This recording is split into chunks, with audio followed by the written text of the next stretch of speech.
21:16, ya en el tercer tramo de esta edición de La Perra Vida en los 580 de Universidad. Vamos a volver, por supuesto, en el tema que sigue siendo tema del día, tema de la semana, y va a ser tema del mes, qué duda cabe, ¿no? Pero esto tiene que ver, ya no son los cuadernos del remisero, sino que de alguna manera esto también se vincula, viene todo juntito, ¿no? Porque a veces suceden de esta manera, las cosas se van concatenando.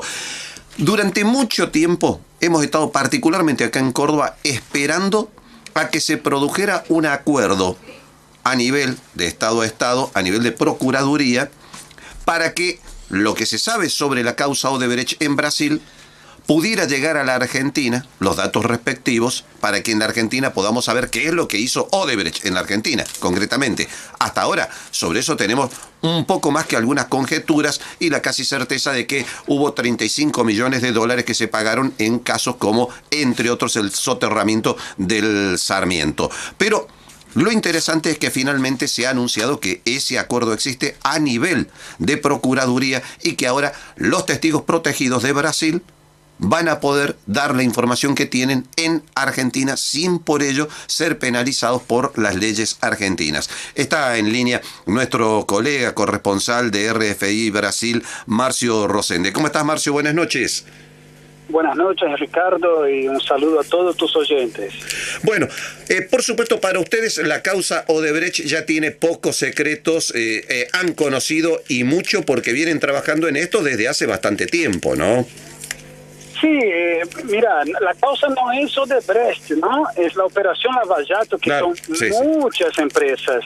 Nosotros nos estamos concentrando mucho en Odebrecht porque era la empresa de mayor magnitud, la que mejor escondía el dinero y la que hacía tratos muy cercanos directamente con el Ejecutivo, ¿no? La presidencia. Es decir, nos concentramos en esa empresa, pero no son solamente esas empresas y las delaciones, es decir, los arrepentidos, las declaraciones de los arrepentidos, las delaciones que van a llegar, no son solo de Odebrecht, ¿sí? Son de varias. Lo que pasa, con la diferencia de Odebrecht, es que Odebrecht reconoció haber pagado 35 millones de dólares en Argentina. En verdad, ese número tampoco es así. Odebrecht dice, yo sobre 35 millones tengo pruebas que presentar. Ahora, no significa que el valor sea ese finalmente.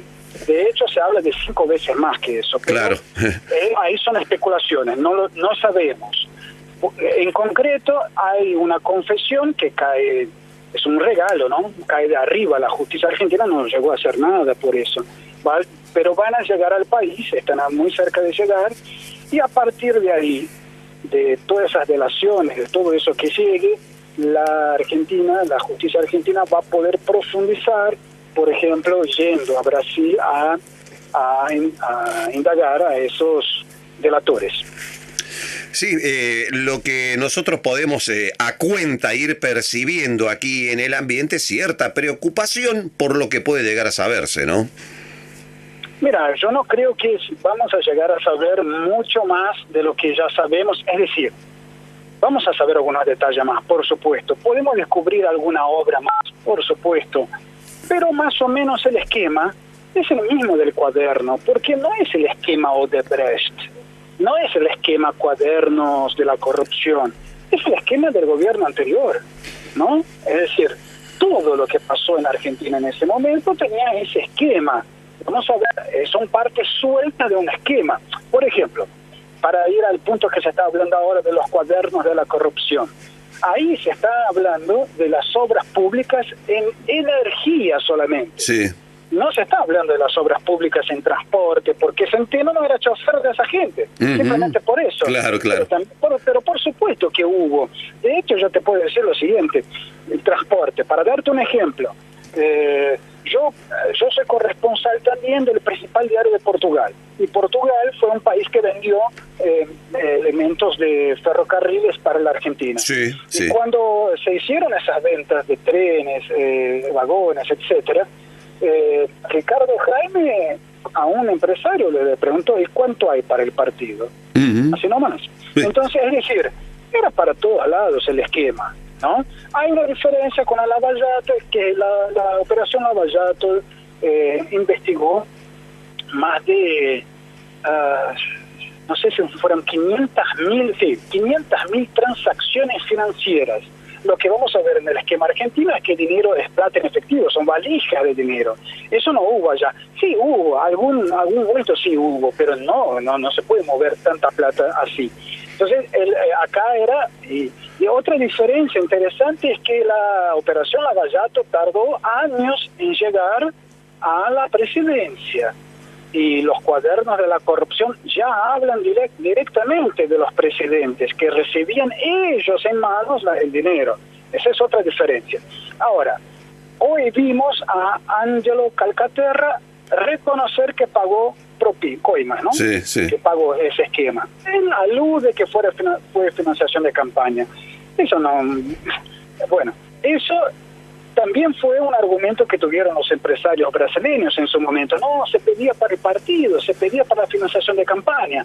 Esa es una buena excusa. Obviamente que no era para eso. Dicen, no tendríamos enriquecimiento de varios directores, de varios funcionarios. Pero lo que las delaciones de los Odebrecht cuando lleguen, si las delaciones de los Odebrecht dicen que Calcaterra o IEXA pagó coimas y pagó, por ejemplo, en un año, cuando no hubo elecciones, entonces quiere decir que no fue solamente financiación de campaña. Es decir, entrecruzar esos datos, todas esas relaciones, va a servir para aclarar, para desmentir, para desmantelar estrategias, ¿no? Para profundizar las investigaciones y llegar a más gente, a más montos. Y una cosa muy importante es lograr recuperar por lo menos buena parte de ese dinero. Bueno, eso se ve como relativamente improbable en el caso nuestro, ¿no? Más o menos. ¿Por qué? Porque puede ser que el peronismo no quiera entregar a Cristina Kirchner sacándole los fueros, pero puede permitir a cambio en situaciones intermedias, como permitir el allanamiento a sus propiedades, como también puede dar al gobierno, bueno, vamos a votar la extensión de dominio. Uh-huh. ¿Entendés? O sea, que está pendiente, sí. Claro, que está ahí en el Senado. Es decir, que algunas cosas, el peronismo puede dar señales de que yo no entrego a Cristina, porque también puedo querer disciplinarla, ¿sí? Quiere control, la tengo de rehén. De alguna manera, sí, claro, esa puede ser la tesis. Pero, sí. ¿Sabes qué? Yo te doy la extensión de dominio. Así doy señales que también, que yo no... Puede ser, yo no digo que sea, pero vamos a ver, eso sí pueden ser cosas que surjan. Mira, no hay que creer, no vamos a tener ya a los presidentes condenados, expresidentes, no. O exministros ya, algunos ya están presos, pero de verdad no vamos a tener ya. Eso va a tardar, va a ser muy de a poco. Sí. Pero es interesante porque hay que crecer de menor a mayor, porque creciendo de menor a mayor, y ese fue un aspecto de la Lava Jato exitoso, vos poder ir cuando agarres al pez grande, al pez gordo, ya tener todos los elementos que lo condenen. Entonces no tiene para dónde escaparse. Entonces es importante que sea despacito en la base, de menor a mayor, ¿no es cierto? Y eso acá está arrancando así. Vamos a ver, yo igual hay algunas diferencias con la Lava Jato y no sé si podemos comparar del todo, pero por ejemplo, quiero darte un ejemplo. En el año 2013, no sé si te acordás, cuando Brasil estaba a un año del Mundial del 2014, sí. Una multitud, millones de personas salieron a la calle a denunciar que, en fin, que había sobreprecio en las obras. Sí, lo recuerdo, sí. Bueno, eso que puedes decir, bueno, pasó, ¿y qué pasó con eso? No pasó nada. No, eso llevó al Congreso brasileño, lo presionó a aprobar un paquete de leyes que después permitieron las delaciones premiadas. Entonces, lo que quiero decirte con eso es que en el camino vos podés ver que el peronismo entrega la extensión de dominio, permite una cosa, permite la otra, ¿no es cierto? Entonces, van a ser ganancias para la sociedad. Toda la sociedad que investiga, saca a la luz, tiene ganancias. Algunos dolores también. Puede ser que si la cosa involucra al gobierno a través de la familia, podría ser que complicara la economía. Pero por otro lado también puede ser una buena chance para el gobierno decir, yo demuestro que no estoy involucrado.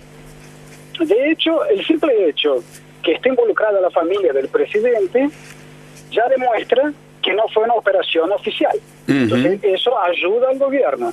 Y por otro lado, si el gobierno no hace nada y termina ese familiar, hablo del primo Calcaterra, condenado, entonces es una señal hacia la sociedad.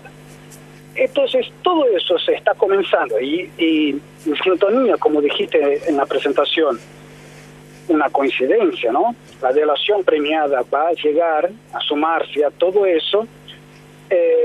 Todo eso se va a dar a casi que un año de las elecciones acá. Ajá, entonces, eso es importante. No es un dato menor. Sí. No es un dato menor, porque cuando las cosas comiencen a desarrollarse más, ya vamos a estar en un periodo electoral, ¿no? Ahora, si siguiéramos el ejemplo brasileño, el periodo electoral en sí no agota la investigación. Claro, sí, así debería ser. Sí, así debería ser. Lo que pasa es que, mira, Ricardo, allá el juez Sergio Moro era un juez que no tenía ningún vínculo con el poder. Está todavía en una ciudad que se llama Curitiba, donde arrancaron las investigaciones, y no estaba en el eje de Río de Janeiro, São Paulo, Brasilia. Entonces, ese juez no tenía la cola presa para nada, ¿no? Es un poco diferente acá con los jueces que están investigando. Vamos a ver, pero no nace necesariamente igual. Sí nace necesariamente igual dos aspectos.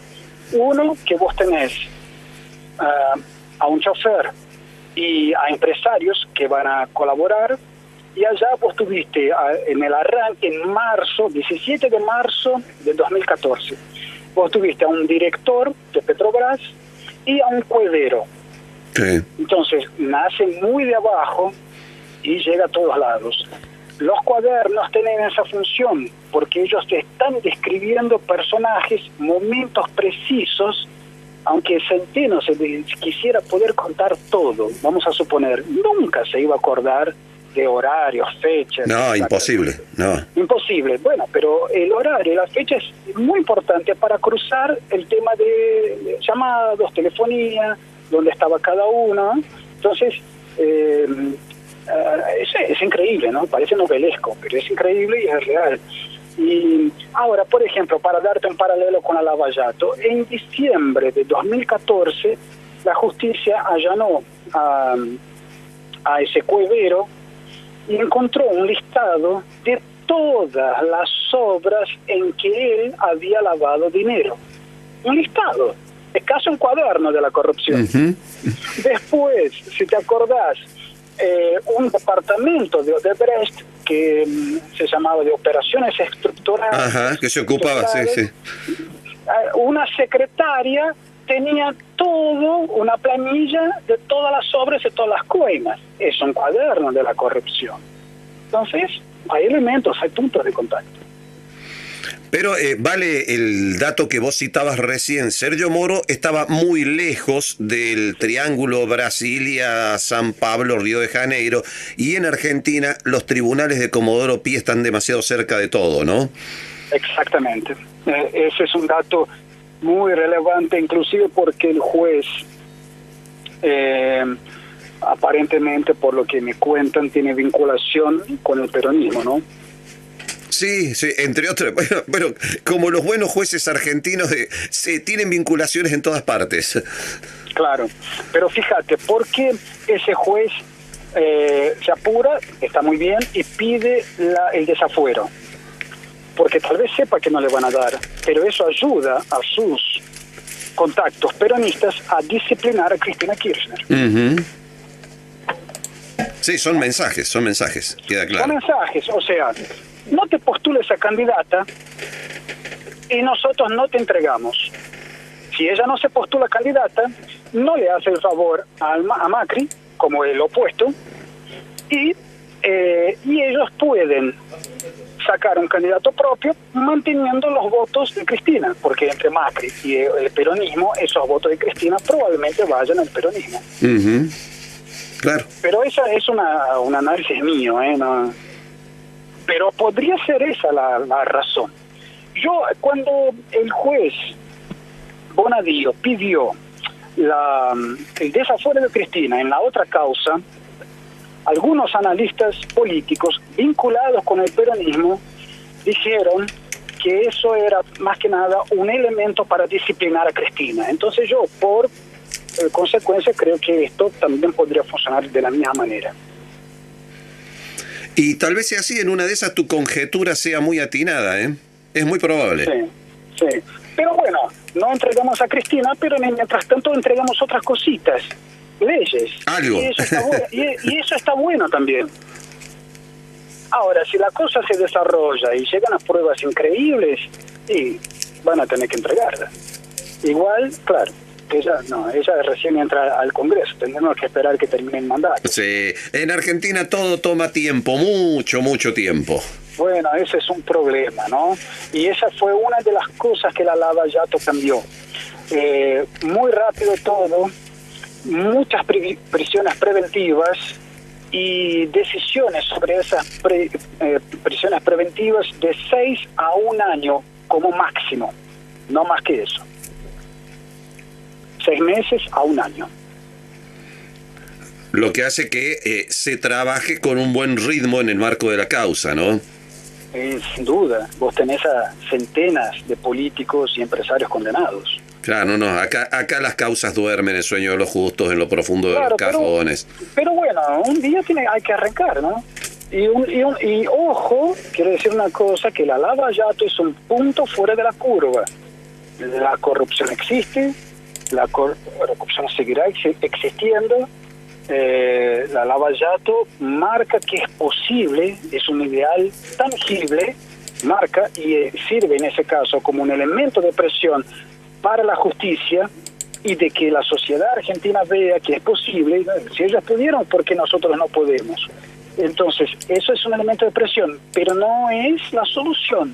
La solución son más operaciones de Lava Jato, son más situaciones en que nosotros podemos decidir. Por ejemplo, ahora este año en octubre vamos a tener elecciones en Brasil. Sí.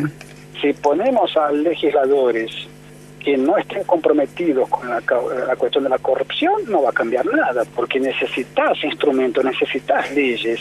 La delación premiada fue un ejemplo. Y acá lo mismo. Entonces ya estamos viendo que si tenemos a tipos que están comprometidos en apañar más que en investigar, entonces son todas, bueno, eso también sirve como mensaje para la sociedad argentina. Sí, ¿no? Sí, los congresos no pueden ser refugio de procesados, ¿no? No pueden ser, exacto, es una vergüenza, ¿no? Es una vergüenza. Pero bueno, eso no va a ser ya, es todo un proceso, pero un día hay que arrancar. A ver si comenzamos de una vez. Marcio Rosende, gracias por habernos atendido, che. Un abrazo y hasta pronto.